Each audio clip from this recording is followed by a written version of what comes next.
Oi, pessoal, estamos de volta aqui no UOL, os canalhas. Eu e Rodrigo Viana para conversar com mais uma estrela do futebol brasileiro.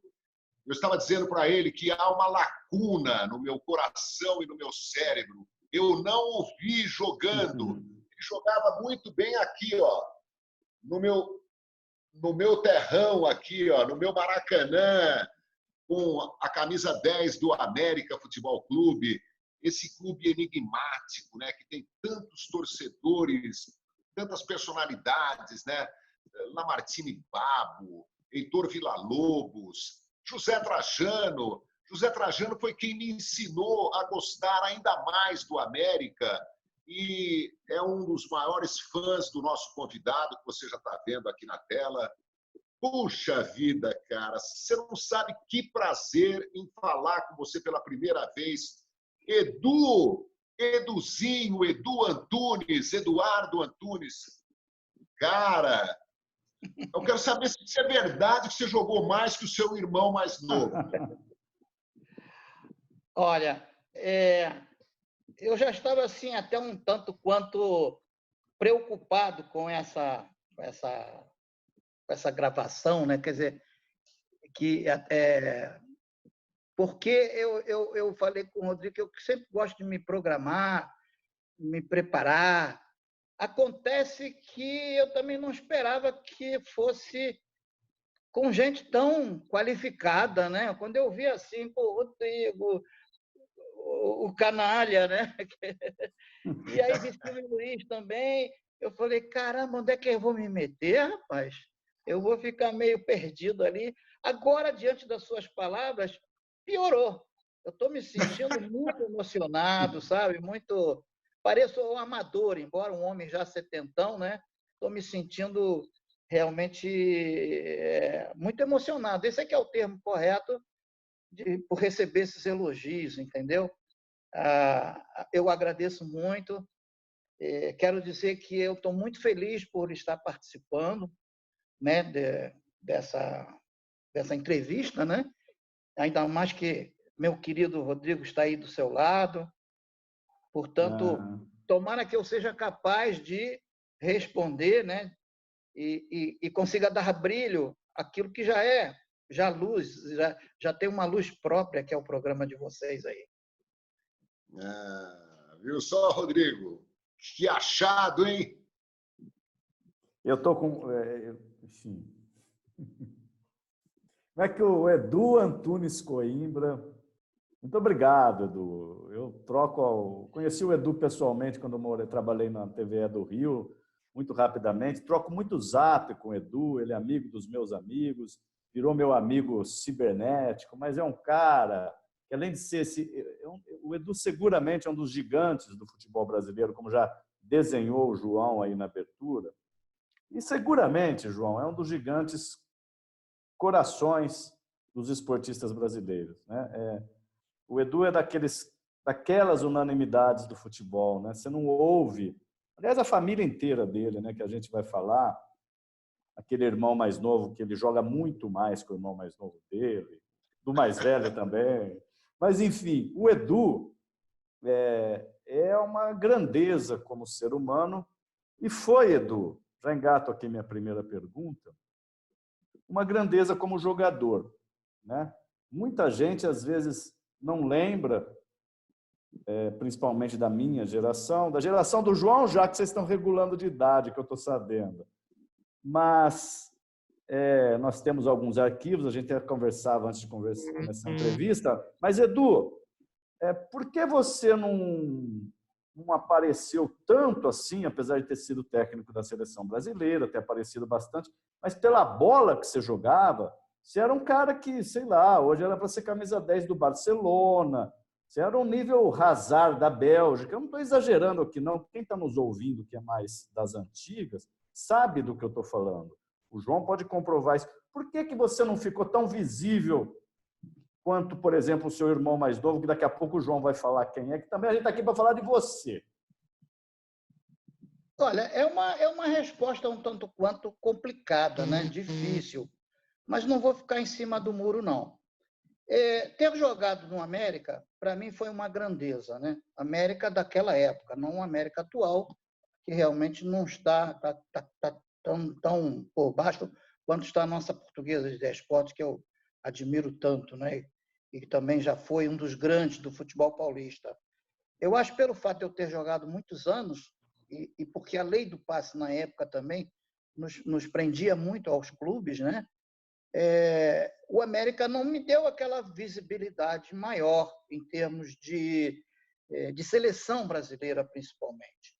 Em termos de conceito, em termos de mídia, né? Eu consegui luzir mesmo jogando no América.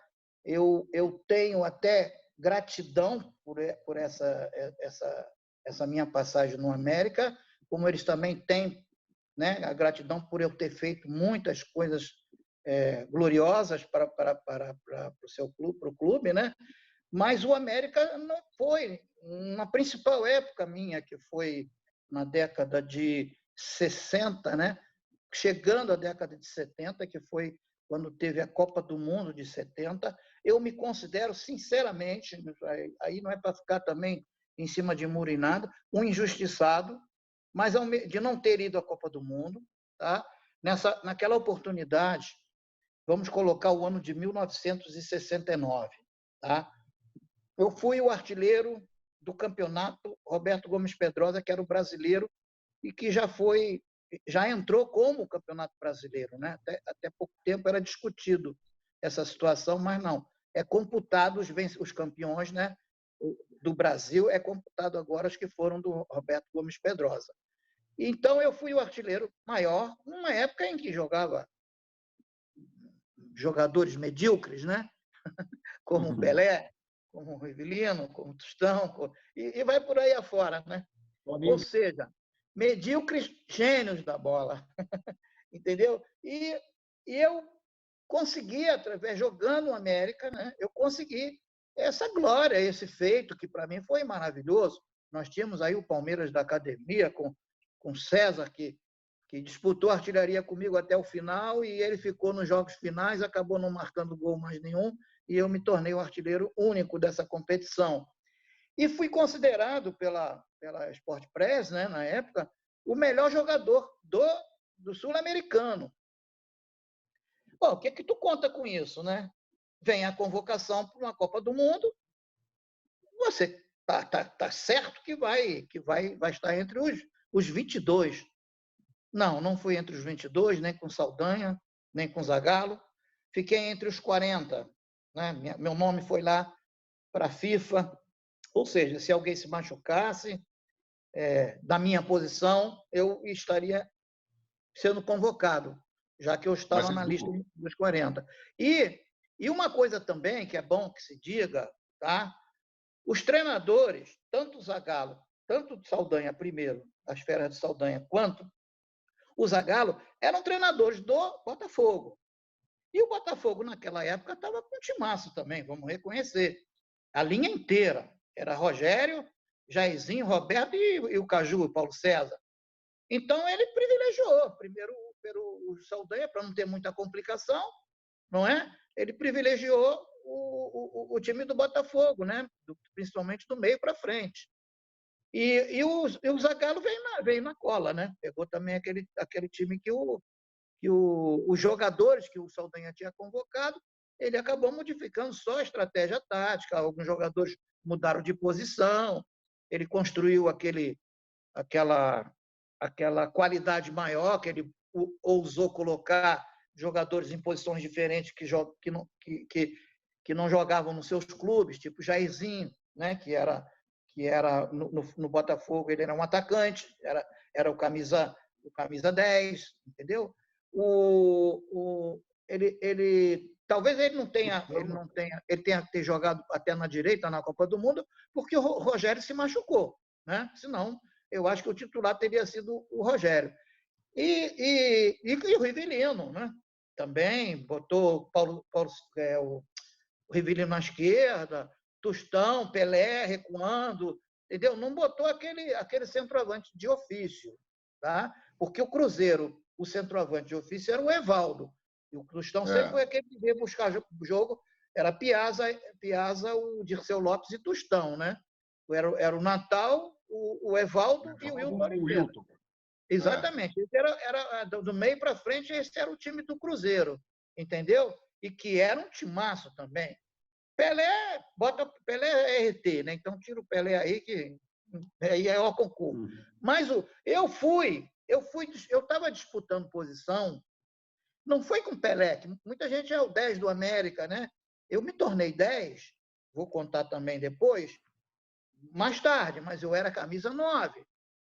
Eu era atacante, tipo o Toninho dos Santos, lembra? Tipo aquele que veio lá de Santa Catarina, que era um baixinho, se eu não me engano, era Toninho também.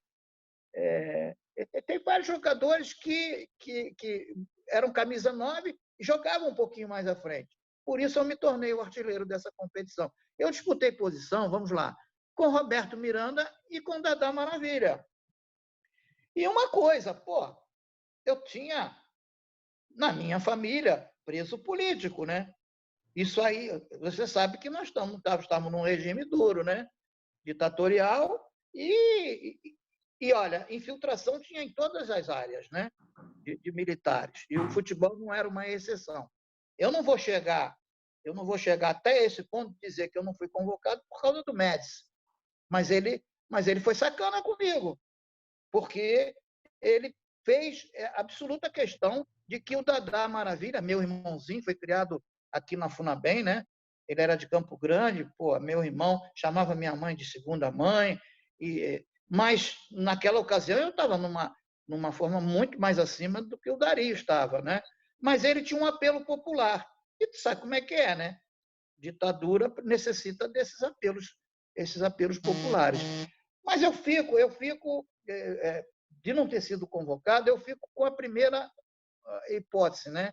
De que realmente os treinadores privilegiavam mais os jogadores do Botafogo. Por isso que eu perdi minha vaga para o Roberto Miranda, né? Que também era um grande jogador.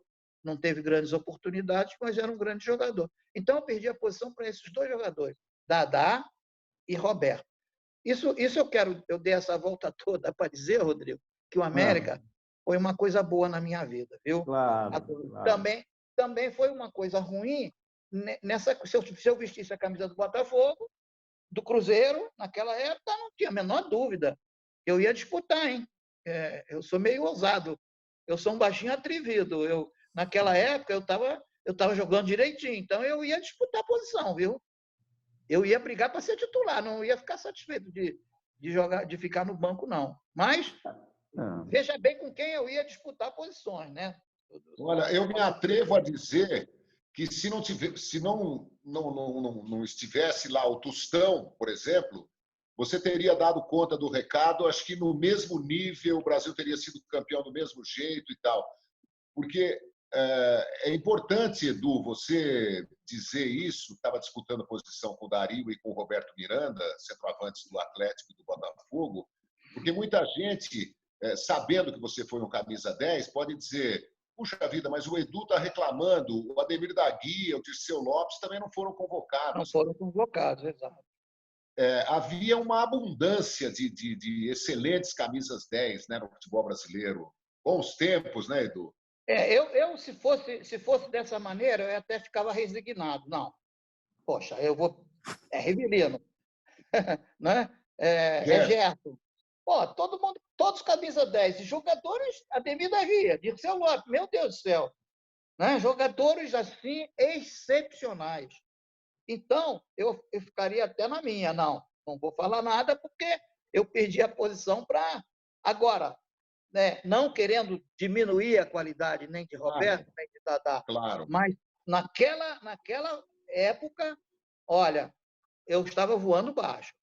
E eu estava jogando uma bola muito redonda, entendeu? Porque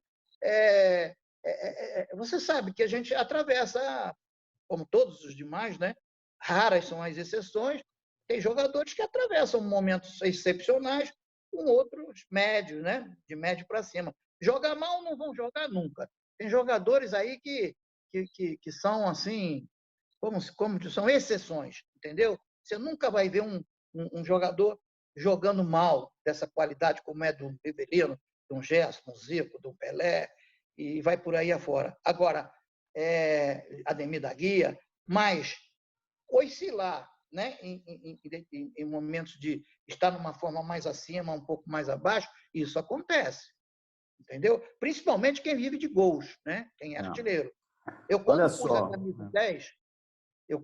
camisa 10, eu coloquei que meu treinador foi também um dos maiores jogadores que o Brasil já teve, em épocas passadas, chamado Zizinho, que era o ídolo do Pelé. E o Zizinho, no primeiro treino que ele teve lá, ele já vinha me acompanhando, ele falou assim: Edu, eu nunca gostei assim de chamar de Eduzinho, não, sabe? Apesar de que eu sei que é de um modo carinhoso. Mas é igual a mesma coisa falar Ameriquinha. Eu não deixo, quando jogava, eu não deixava, não. Que Ameriquinha é uma ova. É América e acabou. Ameriquinha é muito pequena, é pejorativo, entendeu? E Eduzinho também, eu sei que as pessoas chamavam por causa do meu tamanho, né? Ou por uma maneira carinhosa. Mas eu queria ser Edu. Não, é Edu e acabou. Entendeu? Eduzão, pronto. Eu me sentia mais fortalecido, né, com o Edu. Bom, não que eu ficasse chateado com esse tipo de coisa, né? Então, o Zizinho, que virou o mestre Ziza, né? Ele falou assim para mim: Edu, a tua condição técnica, né? A tua maneira de jogar é um negócio absurdo em termos de velocidade, de conclusão, né? Você é um jogador, e aliás, os meus irmãos mais velhos, né? Aliás, o meu irmão mais velho, o Antunes, e o mais novo, o Zico, eles tinham a mesma característica, uma característica igual, da intermediária em diante, a gente vislumbrar assim, um espaço e partir com ela até fazer uma jogada de gol, né? Ou até fazer o gol, né? Sendo o autor do gol. E o Zizinho falou assim: essa tua qualidade não pode ser um jogador, como você está jogando lá entre zagueiros, tomando porrada. Não dá, você tem que sair, né, da área e você vai passar a jogar para o time. Não sei se vocês lembram, é óbvio que devem lembrar, que foi criado no Brasil o número 1. E o Zizinho, ele ficou muito chateado com o Zagallo, que o Zagallo veio com essa história do número 1. Nem lembro quem foi o número 1 que ele usou. Foi o Juninho, o primeiro número 1 do Zagallo, se eu não estou enganado. O Juninho Magrinho, o Juninho que jogou no Vasco. O Zagallo plagiou do Zizinho, porque eu fui o primeiro número 1. O Zizinho foi o primeiro treinador que me trouxe para trás e me botou com a camisa 10, né? Mas não, a camisa 10 não foi uma coisa assim, porque tu tem que jogar com a 10, não. Ele quis, podia jogar com qualquer número. Ele quis me colocar numa função em que o Badeco, que aí, né, nosso querido Badeco, aí de São Paulo, nosso delegado, Ivan Manuel de Oliveira, ele jogava um pouco mais atrás. Ele colocou Antônio Carlos, que jogou na Portuguesa de Desportos, né, e ganhou até uma bola de prata jogando pela Portuguesa. Ponta direita. Exatamente. E pela esquerda ele usava o Tadeu Ritt ou o Marco Antônio. E preste atenção, os dois atacantes, o primeiro a usar dois atacantes, e não foi no Brasil só, não. Correu o mundo. Foi Zizinho. Ele entrou com Caio e Paraguaio. Caio, irmão de César e de Luizinho. Então ele fez, e me colocou, quer dizer, ele fez uma linha de 4 na frente, 2 atrás, que era eu e Badeco, só que ele trazia o Antônio Carlos, o Tadeu e o Marco Antônio para trás. E eu ficava no meio dessa gente aí. Ou seja, fazia o Badeco mais atrás, fazia uma linha de 3, né? E os 2 atacantes. Cara, fiz um sucesso no Campeonato Brasileiro, o América. Eu acho que o América, nessa competição, chegou, nessa que ele utilizou, chegou entre os 10 primeiros, entendeu? O Edu. O 7º, o 6º. Então, isso aí me traz uma lembrança muito positiva por causa disso, porque é tanto 10 de qualidade no Brasil que eu acabei sendo mais um. Então, Claro. camisa 10, essa coisa toda, é bacana, né? Porque o 10 Deixa eu falar uma coisa, marca. Edu Antunes Coimbra. Você abriu nossa entrevista aqui já dizendo isso, porque o Edu é um cara poli, e é mesmo, né? Que, olha, se não fosse o Médici, poderia ter sido convocado. O Zagallo adotou uma ideia que já era do mestre Ziza.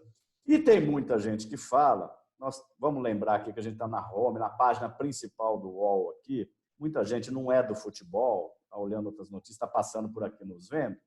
O Edu é irmão do Zico.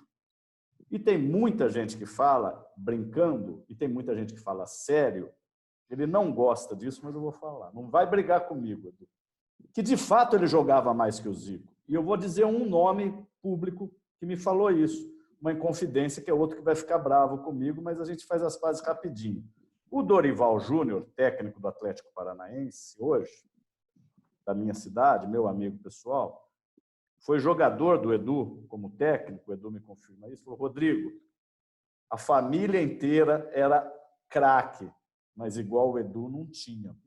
E eu já ouvi isso, João, seriamente, sem a brincadeira, de várias pessoas que viram o Edu jogar. Então, nós estamos diante de um cara muito diferente. Como é que você lida com isso, Edu? Porque a tua família, claro, o Nando, o Antunes, o Galo, quer dizer, o Zico é tudo isso mesmo, mas como é que você lida dessa coisa de, às vezes, você ouvir?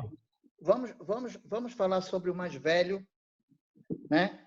Que eu gosto muito de falar dele, tenho uma saudade que não cabe no meu peito, né? Por tudo que ele foi para a nossa família, pela importância que ele teve para nós que nos tornamos profissionais, porque ele abriu a porteira, meu pai não queria que filho algum fosse jogador de futebol naquela época, e o importante é que cada um tivesse seu canudo, que estudasse, né? Que se formasse, e então ele privilegiava esse tipo de educação. Acontece que o Antunes foi fazer um teste levado pelo João Batista, que depois virou procurador de todos nós, e ele estava no último ano de juvenil, que hoje é sub-20, né?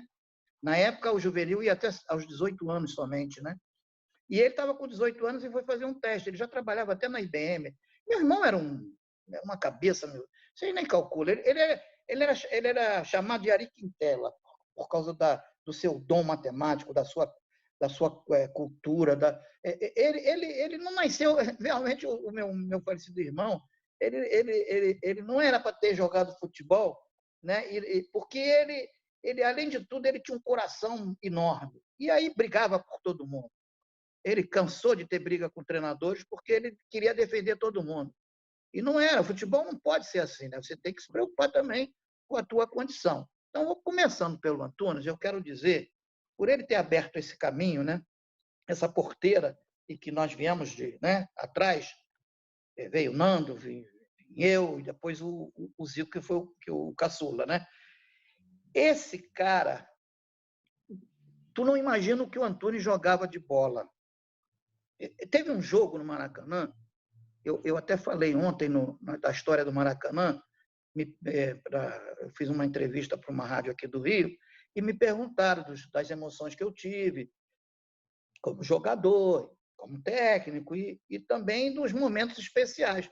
Eu vi um jogo Fluminense e Botafogo, Fluminense de Amoroso tio, né? Não o Amoroso, o nosso atual, o Amoroso, o Neivaldo, não, Neivaldo não, no Fluminense, Amoroso, Gilson Nunes, Antunes. Era um time que, comparado ao time do Botafogo, não era para ser o favorito. E esse placar foi um negócio atípico e muito elástico. Do outro lado estava Garrincha, Jairzinho, Gerson, né, Bianchini, 90% de jogadores que tinham, né, que depois se tornaram campeões do mundo. Então, o Botafogo era uma escola. Você sabe quanto foi esse jogo? 7-2, Fluminense, 1965. Eu estava acho que no Infanto Juvenil do América. Meu irmão meteu 3, Amoroso 2 gols, Amoroso 2. Foi uma partida épica. Então, o espelho que ele foi para mim, para o Zico, né? O Nando nem tanto, porque o Nando foi o canhoto da família, né? Então, nós éramos destros, né? Usavam a perna esquerda como recurso. Então, o que o Antunes foi como mestre do futebol para nós é um negócio absurdo. Então, quando vem questionar, quem foi melhor, você ou o Zico? Também tinha essa coisa na época que o Zico não estava crescendo, de que quem é o melhor, Edu Antunes, e a gente tinha a mesma resposta. Segura a onda aí, que ainda vem aí, ó. Segura um pouquinho, que vem aí, tirando.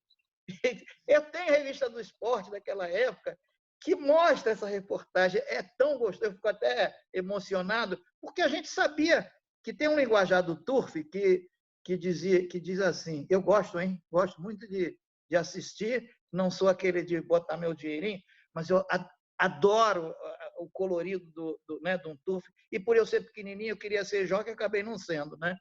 Então, o Zico era pule de 10, ou seja, não tinha como dar errado, entendeu?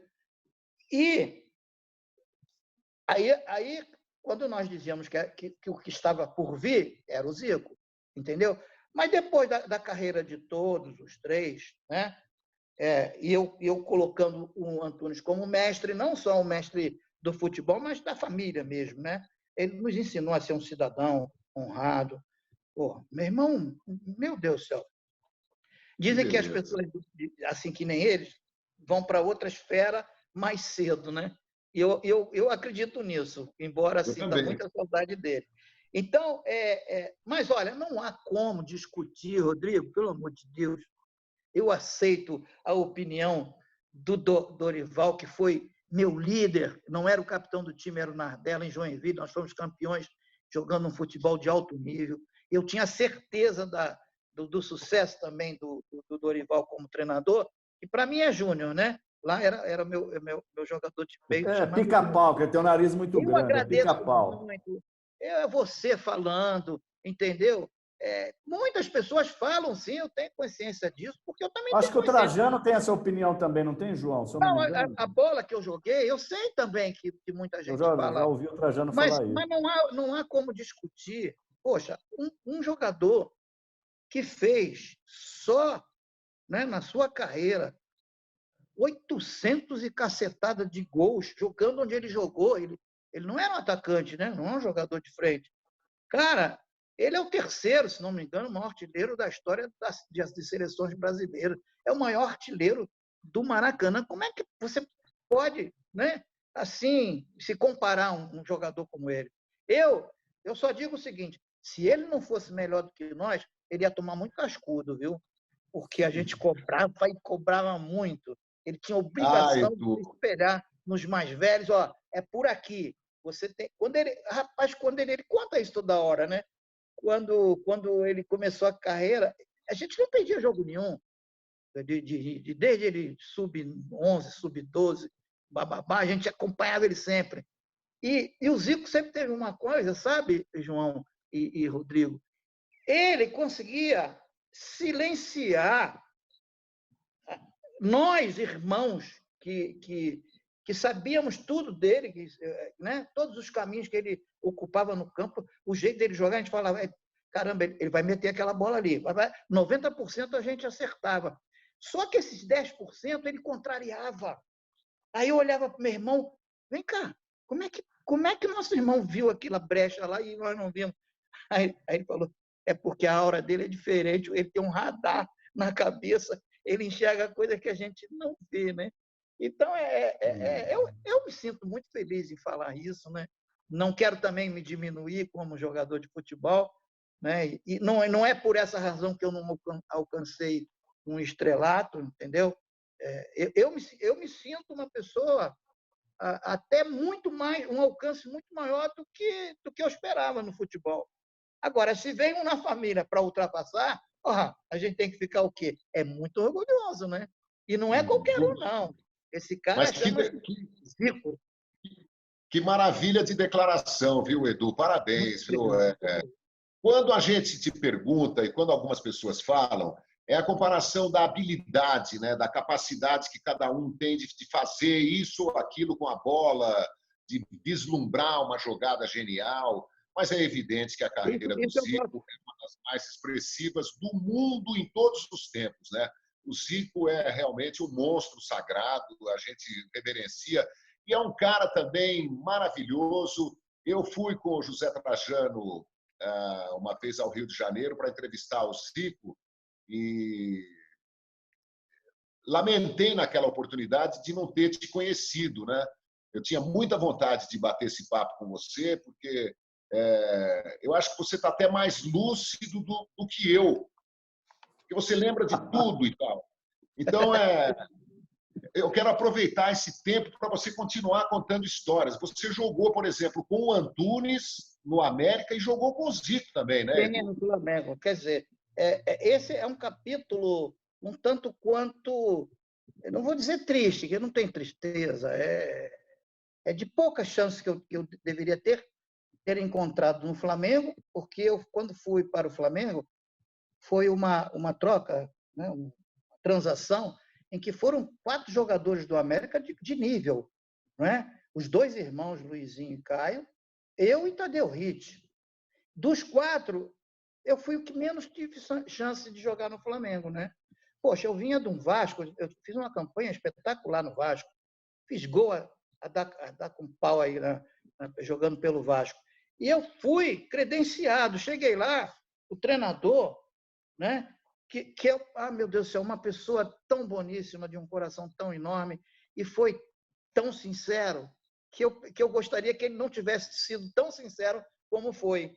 E logo que eu cheguei, ele conversou comigo, com o Tadeu, né, com o Caio, Luizinho, deu as boas-vindas, aquela coisa toda, e ele, pessoalmente assim, né, num cantinho, ele me falou, olha, eu conheço a tua qualidade, eu tenho um jeito de jogar dessa maneira. Nessa altura do campeonato, eu já estava com a 10 também no América, entendeu? Eu já era jogador já não era mais aquele atacante lá de frente. E isso pesou muito, porque ele resolveu fazer com que eu disputasse posição com o Zico. Ele falou, olha, você vai esperar a sua oportunidade, e eu só jogava no Flamengo quando o Zico era convocado ou quando eu entrava durante as partidas, no segundo tempo. Eu fui um banco, né? Eu fui banco no Flamengo a maioria das partidas. Então, eu tenho 24 participações com a camisa do Flamengo. Eu fiz 8 gols ainda, a maioria deles em amistosos, né? Que aí o Zico... 75, 76, quando é que foi? Não, é isso aí, 75, e depois eu fui para o Bahia. Foi quando, no tetracampeonato do Bahia, que eu joguei lá, né? E depois fui para o Paraná. Fui artilheiro 2 anos no campeonato paranaense com o Colorado, né? Que depois fundiu junto com o Pinheiros e deu o Paraná Clube. Então, o Flamengo, eu não pude jogar com o Zico. O Antunes foi, de fato, o melhor companheiro que eu tive. Porque ele me ajudava muito com a sua capacidade de pensar nas jogadas, entendeu? Eu sabia de cor e salteado o que eu fazia. Ele dizia assim, ele falava assim, que eu vinha de trás, né? Ele ficava um pouquinho mais adiantado, eu vinha de trás e metia ali uma tabela, e ele falava assim, quando você quer fazer o gol, tu dá o chute forte para eu te devolver, né? Quando é o contrário, que eu te dou a bola, você faz uma jogada individual. Aí eu falava assim, meu irmão, o que aconteceu? Ele falou, não, tá certo, você bota para dentro. Então era muito gostoso jogar com ele. Edu, eu fui artilheiro. Vocês jogaram antes do Antunes fazer a passagem para um plano, eu também, nível superior, vocês chegaram a bater bola os 4 juntos? Nando, sim, Edu, Antunes e Zico. Como é que foi? Sim. No mesmo? Nós tínhamos uma escola que foi importante na nossa vida de campo, né? Que foi o futsal, né? Que na época era o futebol de salão. Nós tínhamos um time da família que era imbatível. Só que o Zico, ele era segundo quadro, mas acontece que às vezes ele jogava tanto segundo quadro que os próprios torcedores que iam aos jogos queriam que ele jogasse também. Aí ficavam 4 irmãos, e mais o goleiro, que era um dos irmãos, entendeu? Porque a gente revezava no gol, né? Eu gostava muito de baliza pequena, né? Futebol de salão não dava para enganar, né? Então, Antunes, o próprio Zico também gostava de agarrar, né? E o Nando, a gente revezava. E o Tunico, que foi o único que não foi profissional e que era o único zagueiro, né? Então, era o back parado. Então, pô, jogávamos juntos, sim, nas peladas e tal. Mas, assim, profissionalmente, eu tive, acho que 1 ou 2 jogos com o Nando, eu, Zeca e Nando, na época do Evaristo. O Evaristo começou a carreira dele de treinador nesse time do América de 67, né? Que eu estou te falando, que depois veio 69, que eu fui o artilheiro do Campeonato Brasileiro, né?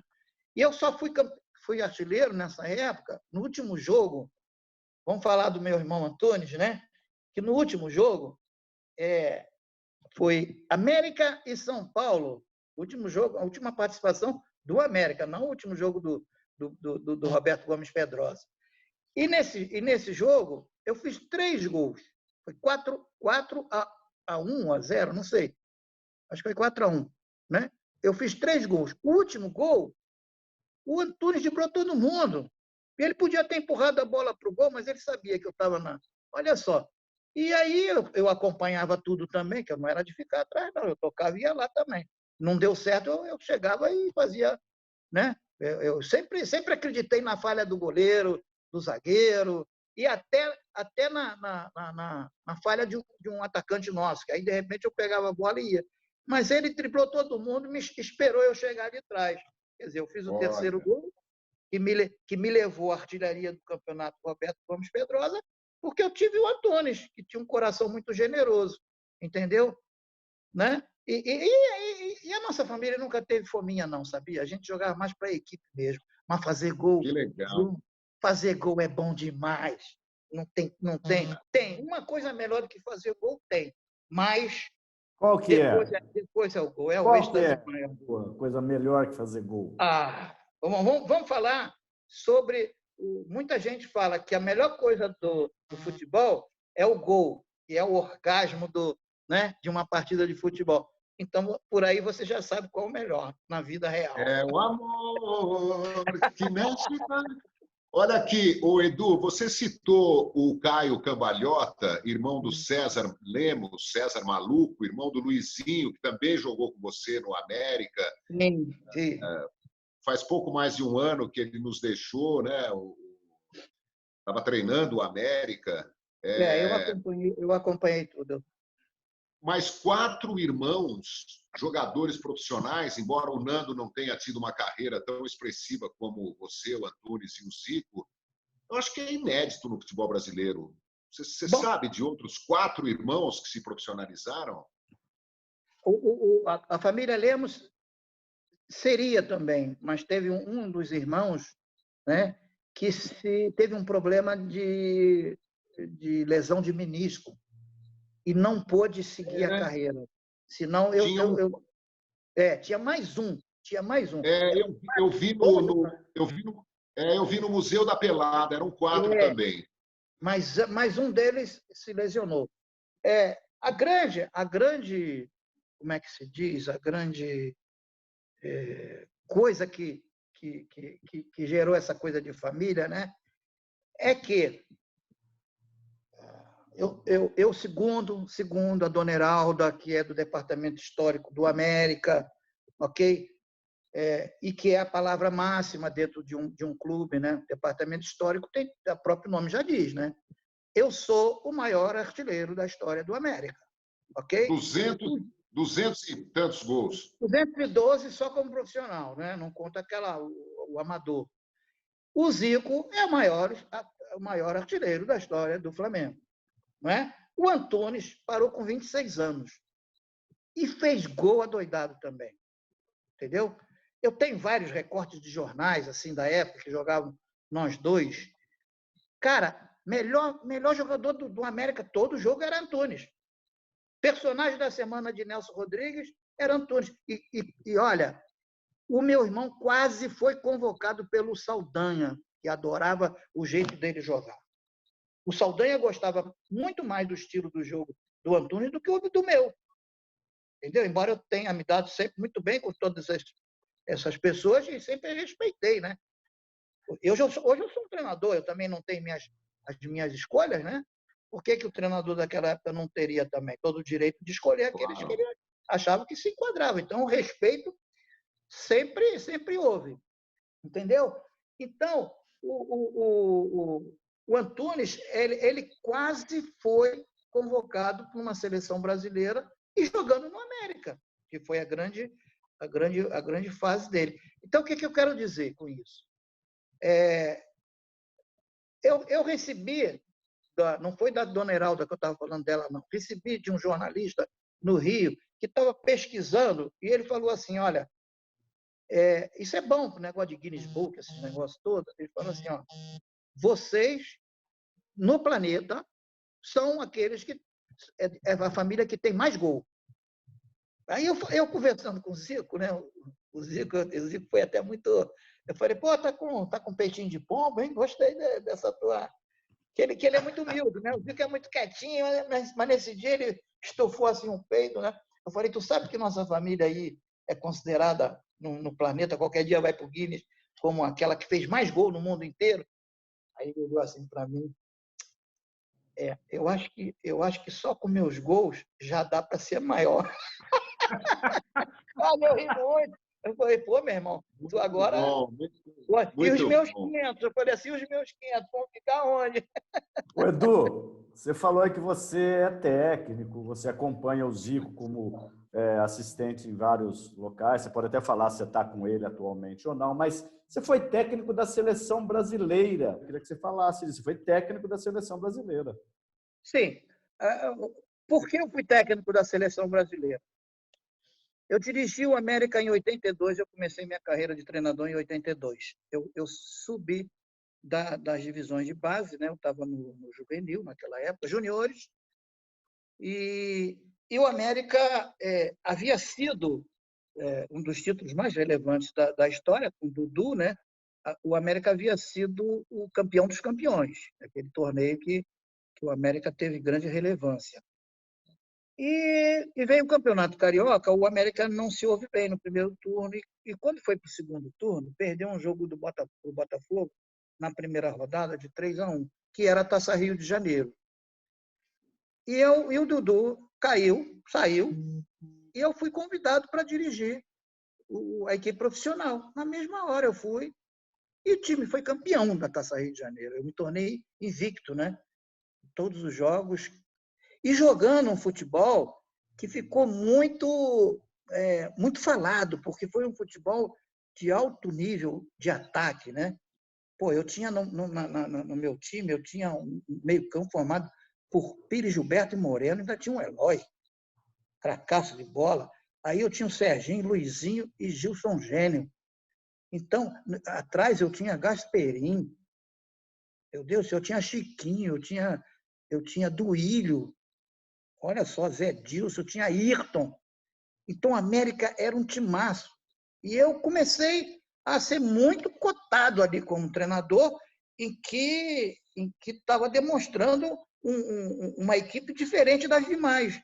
Enquanto, naquela época, já havia esse conceito de que treinador entrava para não perder o emprego e não para ganhar, eu fui com... Bom, eu estou iniciando uma carreira, né?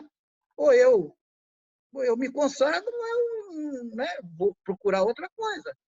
E eu me consagrei. Graças a Deus, no início da carreira, eu fiz um belo trabalho, disputei as finais do Campeonato Carioca, o Vasco foi o campeão, e aí eu fui contratado pelo Vasco da Gama, numa fase em que eu entrei no lugar de Otto Glória. O Vasco tinha sido o sétimo classificado na tabela do Campeonato Carioca, não era para ter ido jogar do Campeonato Brasileiro, dentro do regulamento da época, mas poderia clubes serem convidados pelas tradições para disputar o Campeonato Brasileiro. E o Vasco foi convidado. Pois bem, o Vasco foi o vice-campeão brasileiro comigo, né? Eu ganhei outra Taça Rio de Janeiro com o Vasco também, e o Vasco jogando o mesmo futebol, que aí eu formei a Branca de Neve com os 7 anões, que todo mundo falava lá, que foi Pires, Arthurzinho e Mário, Mauricinho, Roberto Dinamite e Marquinho. Quer dizer, eu tinha lá atrás também Edivaldo, eu tinha Roberto Costa, que ganhou bola de ouro e tudo nesse ano, o próprio Ayrton, que eu levei do América. Então, o Vasco jogou um futebol encantador. e perdeu para o Fluminense, que era aquela máquina, né? E perdeu, não foi, o Fluminense ganhou de 5-0, nada, ganhou o primeiro jogo de 1-0, um gol do Romerito, e no segundo jogo o Vasco dominou a partida inteira, mas os meus artilheiros, né? Roberto Dinamite foi artilheiro do Campeonato Brasileiro e o Arthurzinho vice. E eles tiveram muita chance de fazerem gols e, infelizmente, não estavam inspirados, né? Caso contrário, o Vasco poderia ter sido o campeão brasileiro também. Aí o que deu nisso? Porque eu estava dirigindo duas equipes que privilegiavam o ataque. A seleção brasileira, com Tele Santana, que era o anterior, né?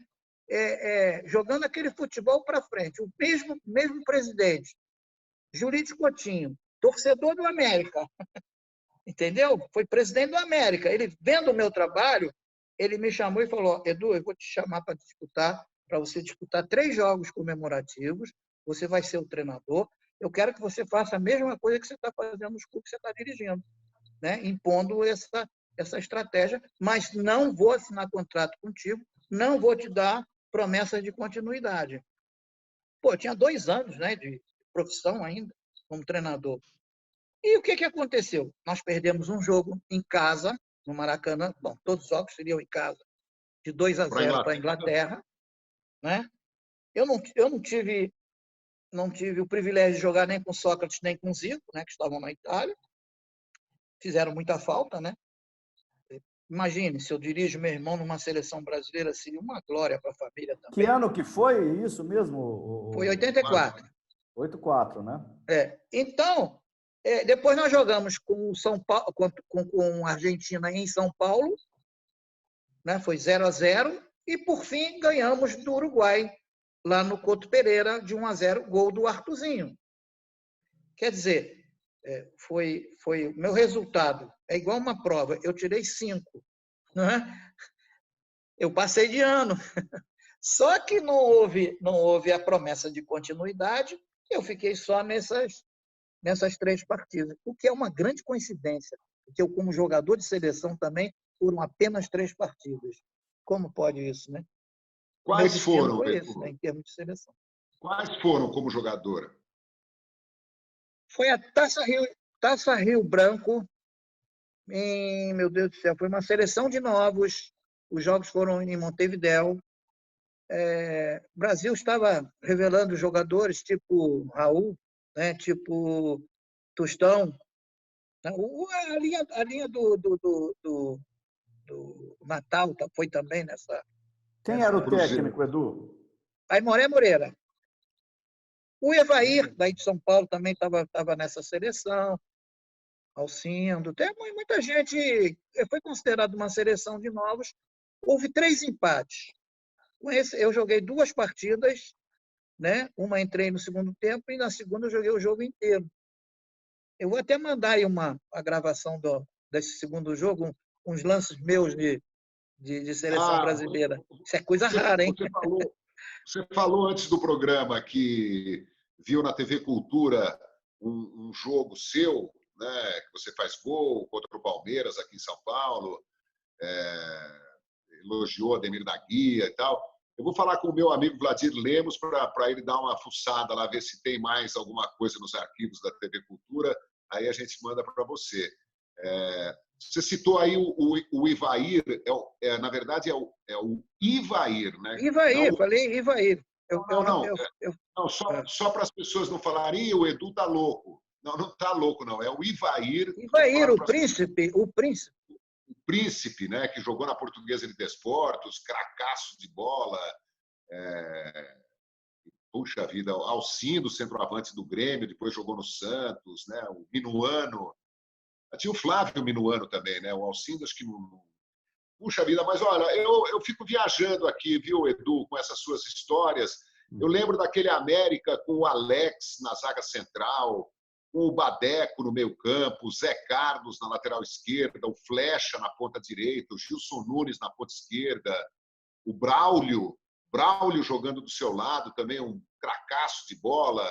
E aí eu citei aqui o José Trajano, o Lamartine Babo, o Heitor Villa-Lobos, mas aqui, para ser um pouco menos injusto, Eu abri aqui a lista de jogadores, treinadores e principalmente torcedores. O Zagallo. Zagallo começou jogando no América. Começou no América. Os cantores Silvio Caldas, Carlos Galhardo, Francisco Alves, todos os torcedores do América.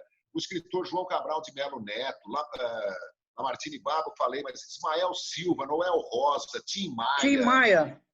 Tim Maia. Chama o síndico. Sobral Pinto, grande advogado, um homem de uma dignidade. Dona Ivone Lara, Monarco, o Oscarito, parceiro do Otelo. Caramba! Max Nunes, né, que trabalhou muito tempo com o Jô Soares. O Tico de Santa Cruz. João? Oi. Eu escrevi um livro. Eu ia mostrar. Aqui, eu tenho. Vou te dizer por que eu estou mostrando, né? Mostre. Não é merchandising, não. Esse livro, ele fala sobre o sensorial no futebol, né? O título é esse, o método sensorial no futebol da infância à idade adulta. Ele teve por objetivo mostrar o lado da inteligência, do intelecto, né, do jogador, aquele que faz a diferença dentro do campo, tá? Eu me questionava muito, caramba, como é que pode eu com 1,5 m vai jogar contra o Corinthians e São Paulo e eu ganho 2 motorrádios e do outro lado tinha Rivelino e essa coisa toda, entendeu? Então uma vez eu joguei contra o Pelé no Parque Antártica, né? Eu tenho até uma foto com ele desse jogo, foi logo depois da Copa que eu fui cumprimentá-lo pelo título, em que eu só faltei fazer chover aí no Parque Antártica, né? Então, fiquei me questionando muito, né? Por que eu atuava tão bem assim, né? Com tanta inteligência, e eu comecei a pesquisar essas valências que a gente tem, não só as físicas, né? Mas essas condições psicológicas que fortalecem você dentro do campo, entendeu? Então, os sentidos da vida, a visão, entendeu? A audição, o apuro de tudo isso, eu descobri que eu tinha tudo isso, né? E como muitos outros jogadores, entendeu? Aí resolvi escrever um livro sobre esses detalhes, né? Isso vai muito da memorização, porque futebol é resolvido em coisa de segundos, né? Frações de segundos que você tem que decidir o que é certo e o que é errado. Mas para que você decida, você tem que ter um passado muito amplo na tua cabeça, ou seja, um passado quase que daquele momento em diante, né? Para você fazer o teu futuro, né? A jogada do futuro. E esses aspectos contam muito a visibilidade, né? O espaço que você está no campo, a zona que você está, os deslocamentos dos teus jogadores, a cor que você tem que escolher. Por exemplo, eu era muito pequeno, sou até hoje, eu tinha uma dificuldade de enxergar da cintura para cima dos jogadores. Então, eu apurei o quê? A minha visão da cintura para baixo. Eu memorizava as cores das meias dos meus jogadores, as chuteiras, o jeito deles correrem, entendeu? Para eu poder ter condições de jogar bola de acordo com o posicionamento de cada um e de acordo com a característica de cada um. Quer dizer, isso pensando no jogo de equipe. Se eu entrasse em campo para jogar só para me divertir, né, tão somente, ou para pensar só no lado individual, eu não fazia esse estudo. Então, eu escrevi esse livro com essa finalidade de acrescentar a inteligência às estratégias táticas que são colocadas, e que não são poucas. Eu fiquei pensando, meu Deus do céu, já foi tanta coisa, né, em livros e etc., que se eu for fazer uma coisa igual, não vai adiantar de nada. Eu tenho muito orgulho em dizer que nas faculdades Castelo Branco, nas Taças de Sá e em algumas outras também, esse meu livro ele é utilizado pelos professores de futebol. Que legal, que legal. Entendeu? E eu não tive nenhuma intenção disso. Foi apenas fazer... Como eu começando, eu tinha um trabalho no Kashima antes, nas divisões de base, eu comecei a elaborar certas coisas que viessem ajudar a criançada, né? A evolução da criançada. O Edu. E acabei colocando na idade adulta. E aqui nesse livro tem depoimentos como esse aqui, ó. José Trajano. Que legal. Eu tenho uma página, um depoimento dele, e que eu guardo com muito carinho, né? Edu, deixa eu te dizer uma coisa aqui. Você é uma edição limitada, você é um ser humano e um ex-jogador e atual técnico, mas muito acima da média. Quem está acompanhando esse papo desde o início está percebendo isso daí. Essa percepção ela fica muito clara ao você abrir sua boca, né? Eu conheci esse livro do Método Sensorial porque você me deu em mãos quando nos conhecemos, você não vai se lembrar disso, mas ele está aqui na minha biblioteca, eu li inteiro. É muito bom, João. O Edu, além de tudo isso que ele foi, ele é muito articulador nas palavras. E eu só quero te dizer o seguinte, a gente vai ter que fazer outra edição disso daqui, dessa conversa, seja aqui no UOL, seja no canal Os Canalhas, porque você é fonte inesgotável. O João, como sempre, e brilhantemente ele faz isso, ele vai fechar essa conversa, mas eu já estou dizendo no ar aqui, vai ter uma segunda conversa, não vai ter jeito de não ter. Mas eu quero dizer o seguinte, eu falei do Zico, fiz essa comparação que todo mundo faz, mas o Zico, de fato, para mim, é o meu grande ídolo no futebol. E o dia que eu conheci o Zico pessoalmente, eu comecei a falar isso com ele. Ele falou, para com isso, senta aí, vamos tomar uma cerveja. Foi o que o Galo me falou lá no CFZ. Aí conheci o Nando, seu outro irmão. Ele até hoje, todos os dias, ele me manda uma pintura dele, que ele também é artista plástico. Eu não tive a felicidade de conhecer pessoalmente o Antunes, nem o Tonico. O que eu quero dizer é que quando eu conheci você, você não vai se lembrar porque você trata a todos assim. Você falou assim, olha, Rodrigo, olha meu livro aqui, o que você vai fazer na quarta noite? Eu morava no Rio. Vai bater uma bola com a gente lá no CFZ. Vai eu, o Zico. Então, assim, vocês nem sabem quem vocês são. Vocês são todos extraterrestres que fingem que são humanos como a gente. Então, eu quero assim fazer minha reverência a você, te agradecer, porque eu te telefonei ontem, falei, ô, Edu, dá para a gente falar? Pô, mas sem preparar, mas porque por você e pelo João eu vou fazer? Você, Edu, você é um cara gigante, cara. Eu amo você, sabe? Eu queria te dizer isso, assim, publicamente. Poxa vida, Rodrigo, o que eu vou dizer? Tu me tocou agora. Olha,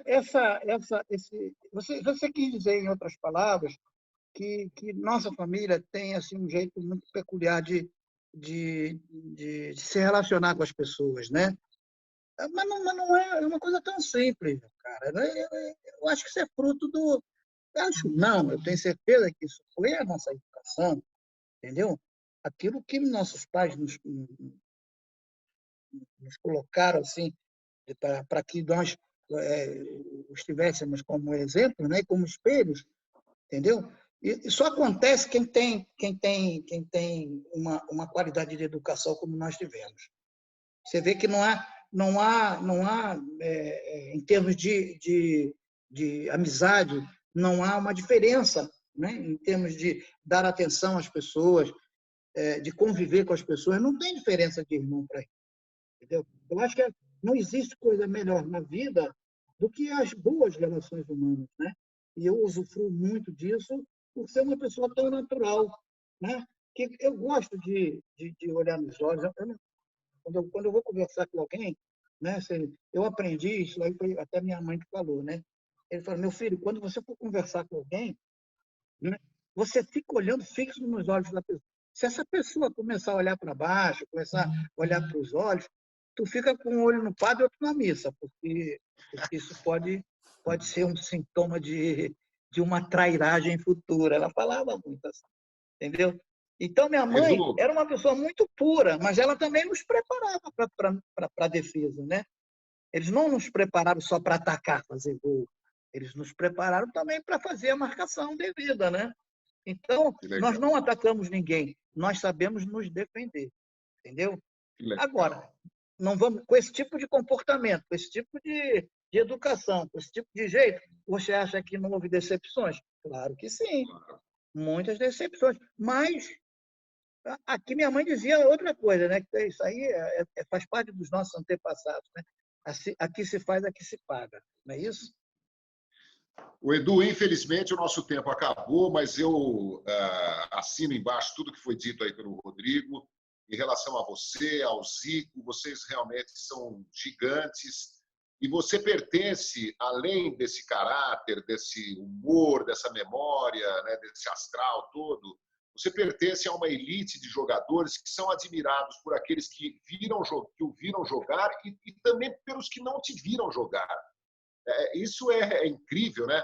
A gente sabe do Domingos da Guia, do Garrincha, do Didi, né? Quem não viu esses caras jogando, do Cicinho, do Jair Rosa Pinto, do Edu, do Dirceu Lopes, do Tostão. Você conversa hoje com algum jovem interessado em futebol, ele cita Ademir da Guia, cita Gerson, cita Nilton Santos, cita Zito, cita Clodoaldo, cita todo mundo que... Né? Então, é uma elite do futebol brasileiro que encanta, mesmo os que já morreram, né? Que encantou gerações praticamente de um século, né? Desde que começaram a jogar até hoje, aqueles que já nos deixaram. Então, é um privilégio. E certamente nós vamos ter que fazer um outro programa com você, porque eu quero reviver o futebol do Rio de Janeiro naquela época, o América, o Bangu, como é que eram os embates no Maracanã, o que você acha do Maracanã atual, como é que foi esse sofrimento na ditadura militar, né, que atingiu diretamente a sua família. A gente não teve tempo de falar sobre isso. Muitas coisas assim a gente gostaria de abordar com você, porque é um papo muito legal e eu concordo que se você também concordar, qualquer hora dessa a gente faz um outro papo aqui para continuar essa conversa maravilhosa. Muito obrigado, viu, Edu? João, eu assino embaixo. Já dei a anuência. Estarei presente a qualquer momento, a qualquer hora. Eu falei ontem, foi, Rodrigo? Puxa vida, tu me pegou de surpresa, muito em cima. Mas eu com vocês, eu não preciso me preparar. Eu já estou preparado para encarar vocês, né? Eu estava realmente preocupado, porque é com muita qualidade, né?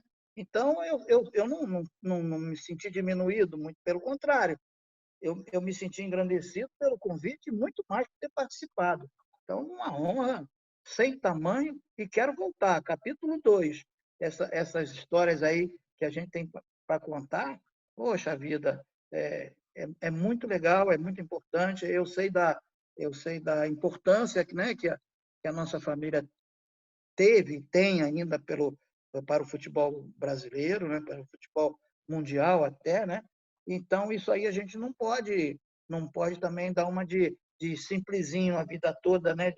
Não, a gente sabe do nosso valor também, né? E a gente tem que saber valorizar aquilo que nós aprendemos e a gente quer passar para novas gerações todo esse aprendizado. Aqui não há egoísmo algum. Aqui só há vontade de transferir os nossos ensinamentos daqueles que, porventura, estejam interessados. Muito obrigado a vocês. Um beijo, abraço, Rodrigo. Edu. Um beijo, João. Valeu, gente. Valeu, Rodrigo. Valeu, que João. Maravilha. Adorei. Manda um beijo para Silvio Luiz, hein? A gente também deve ser muito legal, porque a gente dá uma sorte danada com os nossos entrevistados. Hein? Graças a Deus. Tchau. Eu vou nessa, tá? Fiquem com Augusto, Deus. até a Tudo bom. próxima. Obrigado, hein? Wow.